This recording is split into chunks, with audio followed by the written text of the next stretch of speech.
ಮಂತ್ರಾಲಯಕ್ಕೆ ಹೋದಾಗ ತರುವಿನ ನೆರಳು ಕೊಡುವಂತ ಸುಖವು ಕೊಡುವನು ಕೃಪೆಯ ದಿನವು ಸ್ಥಿರ ಇರುವ ಮನೆಯನಗಿರಲಿ ಶರಣಾಗತಿ ಎಂದು ಬರಲಿ ಭಗವಂತನ ಪ್ರಿಯ ಮಗನಿವನ ಸಾರಿ ಬದುಕು ಇರಲಿ.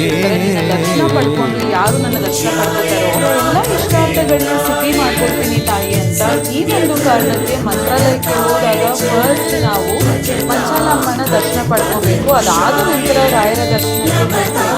ನಾವು ಕೂಡ ರಾಯರ ದರ್ಶನ ಪಡ್ಕೊಳ್ಳೋಕ್ಕೆ ಮುಂಚೆ ಆಲಯವೆಂದರೆ ಮಂತ್ರಾಲಯವೇ ಬೇರೆ ನಾರಿಯನಾರೆ ರಾಜನು ಎಂದರೆ ಶ್ರೀ ಗುರುರಾಜನೇ ಮತ್ತು ನಾ ತಿಳಿಯಲಾರೆ.